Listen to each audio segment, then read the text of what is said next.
जय श्री कृष्णा, राधे राधे। तो फ्रेंड्स, कैसे हैं आप सब? आई हो बाल गोपाल की कृपा से सभी स्वस्थ और मस्त होंगे। तो फ्रेंड्स, दिव्य विज्ञान सागर चैनल में आप सभी का स्वागत है। तो फ्रेंड्स, आज की वीडियो है भगवान विष्णु के 10 अवतार हुए थे। तो भगवान विष्णु 10 अवतार उन्होंने क्यों लिया था? तो जब जब धरती में पाप बढ़ा, अत्याचार हुआ, तो भगवान को किसी न किसी रूप को धारण करके उस अन्याय और उस अत्याचार को भगवान विष्णु ने खत्म किया। तो आज मैं भगवान विष्णु के 10 अवतारों के वर्णन करूंगी। पहला वर्णन तो मैंने सुनाया कि पहला जो कि मत्स्य अवतार भगवान श्री हरि विष्णु ने लिया था। बाकी के 9 अवतारों के आज मैं वर्णन करने जा रही हूँ। अगर आप सभी को यह कथा पसंद आए, भगवान विष्णु के 10 अवतारों की जानकारी आप सभी को अच्छी लगे, तो प्लीज़ चैनल को सब्सक्राइब करना मत भूलिएगा। तो मैंने पहले की वीडियो में आप सभी को बताया कि पहला अवतार भगवान श्री हरि विष्णु का मत्स्य अवतार था। तो दूसरा अवतार के जो भगवान श्री हरि विष्णु की कथा सुनाने जा रही हूँ। तो धर्म ग्रंथों के अनुसार भगवान विष्णु ने कूर्म यानी कछुए का अवतार लेकर समुद्र मंथन में सहायता की थी। भगवान विष्णु के कूर्म अवतार को कच्छप अवतार भी कहा जाता है। इसकी कथा इस प्रकार से है। एक बार महर्षि दुर्वासा ने देवताओं के राजा इंद्र को श्राप देकर श्रीहीन कर दिया। इंद्र जब भगवान विष्णु के पास गया तो उन्हें समुद्र मंथन करने के लिए कहा। तब इंद्र भगवान विष्णु के कहे अनुसार दैत्यों और देवताओं को मिलकर समुद्र मंथन तैयार हो गए। समुद्र मंथन करने के लिए मंदरांचल पर्वत को मथानी एवं नागराज वासुकी को नेति बनाया गया। देवताओं और दैत्यों ने अपना मतभेद बुला करके मंदरांचल को उखाड़कर उसे समुद्र की ओर लेकर चले, लेकिन वह उसे अधिक दूर तक नहीं ले जा सके।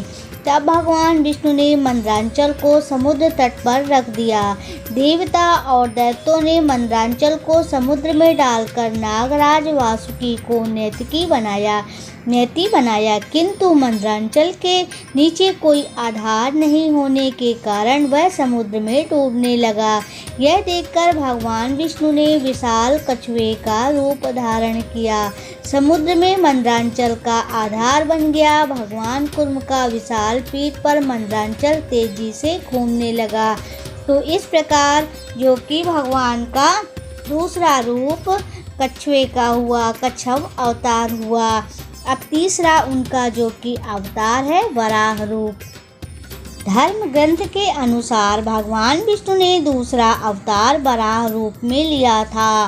वराह अवतार से जुड़ी कथा कुछ इस प्रकार से है, जो कि पौराणिक समय में दैत्य हिरण्याक्ष ने जब पृथ्वी को ले जाकर के समुद्र में छिपा दिया, तब ब्रह्मा की नाक से भगवान विष्णु वराह रूप में प्रकट हुए। भगवान विष्णु के इस रूप को देखकर सभी देवताओं एवं ऋषि मुनियों ने उनकी स्तुति की। सबसे आग्रह पर भगवान वराह ने पृथ्वी पर जो कि ढूंढना प्रारंभ किया। तभी अपनी थूथनी की सहायता से उन्होंने पृथ्वी का पता लगा लिया और समुद्र के अंदर जाकर के अपने दांतों में ले करके पृथ्वी को ऊपर की ओर आ गए। तो जब हिरण्याक्ष दैत्य ने यह देखा तो उसे भगवान विष्णु के वराह रूप को युद्ध के लिए ललकारा। दोनों में भीषण ही युद्ध हुआ।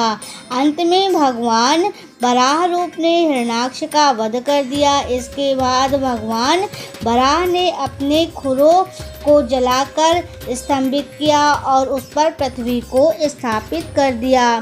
तो यह था तीसरा रूप भगवान का वराह रूप का अवतार। चौथा भगवान विष्णु का अवतार है नरसिंह का। तो भगवान विष्णु ने नरसिंह अवतार लेकर दैत्यों के राजा हिरण्यकश्यप का वध किया था। इस अवतार में इसकी कथा इस प्रकार से है। धर्म ग्रंथ के अनुसार दैत्यों के राजा हिरण्यकश्यप स्वयं को भगवान से भी अधिक बलवान मानता था। उसे मनुष्य देवता पशु पक्षी, दिन रात, धरती आकाश, अस्त्र शस्त्र सभी से न मरने का वरदान प्राप्त था। उसके जो कि राजा जो भगवान विष्णु की पूजा करता था उसको दंड दिया जाता था। उसके पुत्र का नाम प्रहलाद था। प्रहलाद बचपन से ही भगवान विष्णु का परम भक्त था। यह बात जब हिरण्यकश्यप को पता चली तो वह बहुत ही क्रोधित हो उठा और प्रहलाद को समझाने की बहुत उसने प्रयास की, लेकिन जब प्रहलाद नहीं समझा तो हिरण्यकश्यप ने उसे दंड दिया। हर बार भगवान विष्णु के चमत्कार से वह बच गया। हिरण्यकश्यप की बहन होलिका जिसे अग्नि से जलने का वरदान प्राप्त था, वह प्रहलाद को लेकर धधकती हुई आग में बैठ गई। तभी जब भगवान विष्णु की कृपा हुई और प्रहलाद बच गए, होलिका जल गई। जब हिरण्यकश्यप स्वयं प्रहलाद को मारने ही वाला था तब भगवान विष्णु ने नरसिंह का अवतार लेकर खंभे से प्रकट हुए और उन्होंने अपनी नाखून से हिरण्यकश्यप का वध कर दिया। तो यह था भगवान का चौथा अवतार। और पांचवा अवतार है भगवान विष्णु का वामन अवतार। तो वामन अवतार की कथा कुछ इस प्रकार से है।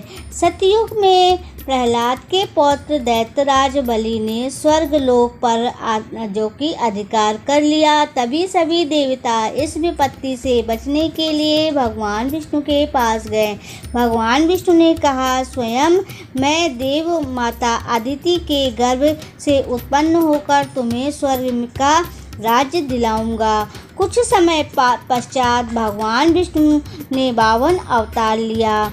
एक बार जब बलि महान यज्ञ कर रहा था तब भगवान वामन बलि के यज्ञशाला में गए और राजा बलि से 3 पग धरती दान में मांगी। राजा बलि ने जो कि गुरु शुक्राचार्य भगवान की लीला समझ गए और उन्होंने बलि को दान देने से मना किया, लेकिन बलि ने फिर भी भगवान वामन को 3 पग धरती देने का संकल्प लिया। भगवान वामन ने विशाल रूप धारण करके एक पग में धरती और दूसरे पग में स्वर्गलोक नाप लिया।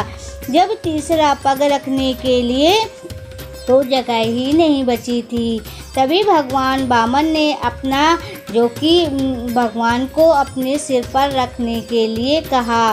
तभी बलि ने अपने सिर पे ऊपर भगवान का पग रखवाया और भगवान ने बलि से मांग लिया कि तुम अब इस जगह पे नहीं रहोगे, तुम्हारा स्थान जो कि पृथ्वी लोक में होगा, तुम वहाँ से लौट जाओ। तो यह था उनका छठवां अवतार 52 अवतार। अब 7वां अवतार प्रभु श्री रामचंद्र जी का था।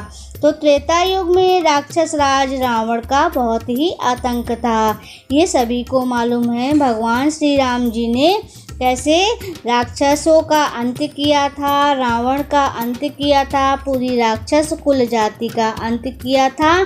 तो भगवान जी का जो 6वां अवतार है प्रभु श्री राम जी का है। 7वां अवतार भगवान श्री कृष्ण जी का है। तो द्रौपद युग में भगवान विष्णु ने श्री कृष्ण का अवतार लेकर अधर्मियों का नाश किया था। और यह जो कि 8वां अवतार है परशुराम जी का।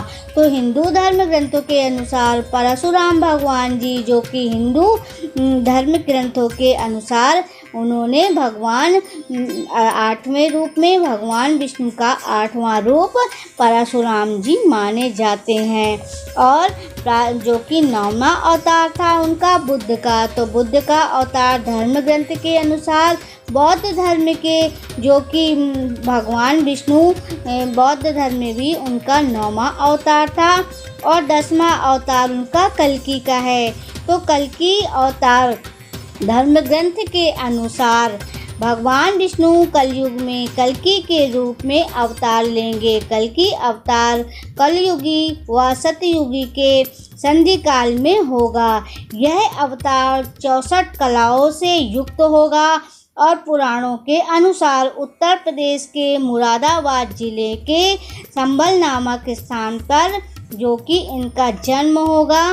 तो यह था फ्रेंड्स भगवान विष्णु का, जो कि 10 अवतार था। 10वें अवतार में भगवान विष्णु ने कब कौन से अवतार लिए और किस अवतार में उन्होंने क्या लीला की। तो आशा करती हूँ कि आप सभी को यह जानकारी अवश्य ही पसंद आई होगी। अगर आप फेसबुक पेज में देख रहे हैं तो प्लीज़ पेज को फॉलो कर लीजिएगा, और अगर आप यूट्यूब चैनल में देख रहे हैं तो प्लीज़ चैनल को सब्सक्राइब कीजिएगा।